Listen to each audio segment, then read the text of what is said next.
அஸ்ஸலாமு அலைக்கும். Hi friends, எப்படி நல்லா இருக்கீங்களா? ஈரான் மற்றும் அமெரிக்காவுக்கு இடையே மீண்டும் தொடங்கிய சண்டை. Saudi Arabia, Kuwait, Qatar, Bahrain, அரபு எமிரேட்ஸ் ஆகிய அரபு நாடுகளை எச்சரித்த ஈரானின் ஐஆர்ஜிசி ராணுவம் மிக முக்கியமான நியூஸை பார்க்க போகிறோம். அடுத்து ஜெலிப் ஷோக்கில் சிக்கிய பங்களாதேஷி கையும் களமாக கைது செய்த காவல்துறை. அடுத்து குவைத் ஏற்பது தொடர்பான மிக முக்கிய தகவல்.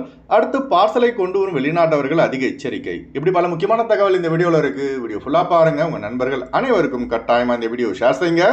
இப்போ வாங்க குவைத்துடைய மிக முக்கியமான நியூஸை பார்ப்போம்.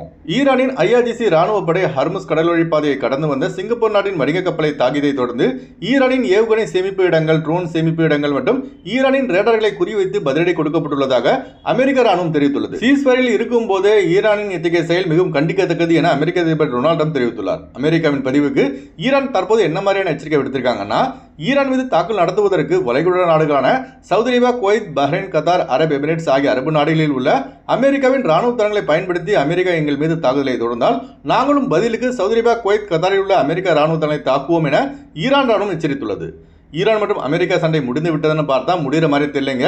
இப்போதான் சவுதி அரேபியா, குவைத், கத்தார், அரபு எமிரேட்ஸ், பஹ்ரைன் ஆகிய ஜிசிசி நாடுகள் மெல்ல ஈரான் நடத்திய தாக்குதலிருந்து மீண்டு வருகிறார்கள். அதிலும் குறிப்பாக குவைத் பார்த்தீங்கன்னா, ஈரானின் தாக்குதலில் மற்ற ஜிசிசி நாடுகளை விட குவைத் தான் அதிகம் பாதிப்புக்கு உள்ளான நாடு. குவைத் ஏர்போர்ட் மட்டும் பார்த்தீங்கன்னா 4 முறைக்கு மேல் தாக்கப்பட்டது குறிப்பிடத்தக்கது.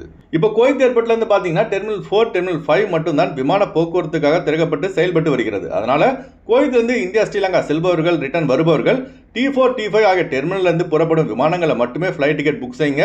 குறிப்பாக Kuwait Airways, Jazeera Airways, IndiGo, Gulf Airlines, Air Arabia, Etihad, Emirates ஆகிய விமானங்களை ஃபிளைட் டிக்கெட் புக் செய்யுங்க. அதுபோல குறைந்த கட்டணத்தில் விமான டிக்கெட் எடுக்க விரும்புபவர்கள் ஸ்கிரீனில் தெரிகிற ஜியா டிராவல்ஸ் நம்பரை தொடர்பு கொண்டு விமான டிக்கெட் பெற்றுக்கொள்ளலாம். அதுபோல குவைத்துக்கான பிசிசி, கேம்கா medical attestation, Kuwait visa stamping, POE தரப்படுகிறது. அடுத்து ஒரு மிக முக்கியமான தகவல். குவைத் சொல்ல நம்ம ஆளுங்க அதிக எச்சரிக்கையாக இருங்க. குவைத் மட்டும் இல்லைங்க, சவுதி அரேபியா, துபாய், கத்தார் இப்படி எந்த அரபு நாட்டுக்கு போனாலும் அந்த நாடு தடை செய்த மருந்து மாத்திரையை கொண்டு போவாதீங்க. குவைத் மற்ற பிற அரபு நாடுகளில் தூக்க மாத்திரை தடை செய்யப்பட்டுள்ளது. அதுபோல நாம சமையலுக்கு பயன்படுத்துகிற கசகசாவும் தடை செய்யப்பட்டுள்ளது. அதுபோல அவங்க கொடுத்தாங்க, இவங்க கொடுத்தாங்கன்னு எந்தவித பார்சலையும் கொண்டு வராதீங்க. அந்த பார்சலுக்குள்ள ஏதாவது குவைத் தடை செய்த பொருள் இருந்தால் அவ்வளோதான், உங்களை பிடிச்சி தான் ஃபர்ஸ்ட் உள்ள போடுவாங்களே தவிர அவங்களும் கிடையாது. இந்த மாதிரி பல சம்பவம் நடந்திருக்குங்க. எச்சரிக்கையாக இருங்க.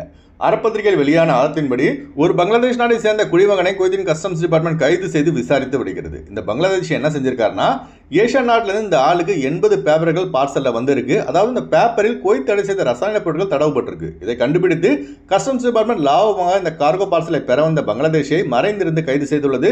இப்போ இந்த சம்பவத்தில் எத்தனை பேர் ஜெலிப் ஷோக்கில் மாட்ட போறாங்கன்னு தெரியலைங்க. அதனால குவைத்தில் உள்ள நம்ம ஆளுங்க இல்லீகலாக சாராயம் தயாரிப்பது, விற்பது, அதனை வாங்கி குடிப்பது போன்ற செயல்களை ஈடுபடாதீங்க. நாம எதுக்கு வந்தோம்? குடும்பத்தில் பொருளாதார பிரச்சனை, அதுக்காக சம்பாதிக்க வந்தோம். அதை மட்டும் மனசில் வச்சுக்கிட்டு வேலை செய்தால் மட்டுமே நாம எந்தவித பிரச்சனை இல்லாமல் ஊருக்கு போய் சேர முடியும். அதனால குவைத்துடைய ரூல்ஸ் அண்ட் ரெகுலேஷனை ஸ்ட்ரிக்டாக ஃபாலோ செய்தால் மட்டுமே நாம குவைத்தில் இருக்க முடியும். அதுபோல விழிப்புணர்வுக்காக இந்த வீடியோ அதிகமாக ஷேர் செய்யுங்க. அடுத்து வாங்க குவைத்துடைய தினார் ரேட் பார்ப்போம். ஒரு தினார் குவைத் இந்தியாவின் மதிப்பு 304 ரூபாய் 95 பைசாவாக உள்ளது. ஒரு தினார் குவைத் இலங்கையின் மதிப்பு 1041 ரூபாய் 66 பைசாவாக உள்ளது. இப்போ நான் சொன்னது வந்து குவைத்துடைய அல்முலா ரேட்டுங்க.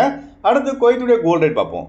1 கிராம் 24 கேரட் தங்கத்தின் விலை 40 தினார் 382 பில்ஸாக உள்ளது. 1 கிராம் 22 கேரட் தங்கத்தின் விலை 37 தினார் 30 பில்ஸாக உள்ளது.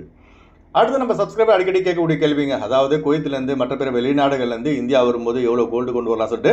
அதாவது ஆண்களாக இருந்தால் 20 கிராம் வரைக்கும் கொண்டு வரலாம், பெண்களாக இருந்தால் 40 கிராம் வரைக்கும் கோல்டு கொண்டு வரலாம். இதுதாங்க லிமிட்டு, அதாவது கோல்டு ஜுவல்லரிக்கு மட்டும். இதுக்கு மேலே நீங்கள் கொண்டு வந்தீங்கன்னா கட்டாயமாக டேக்ஸ் கட்டுற மாதிரி இருக்கும். ஓகே ஃப்ரெண்ட்ஸ், இந்த வீடியோ நம்ம ஷேர் செய்யுங்க. இந்த வீடியோ சம்பந்தமாக நீங்கள் என்ன நினைக்கிறீங்க என்பதை மறக்காம கமெண்ட்ஸ் பதிவு செய்யுங்க. எப்போதும் இணைந்திருப்போம். உங்களின் ஒருவன் ஜியாவுதீன். அஸ்ஸலாமு அலைக்கும்.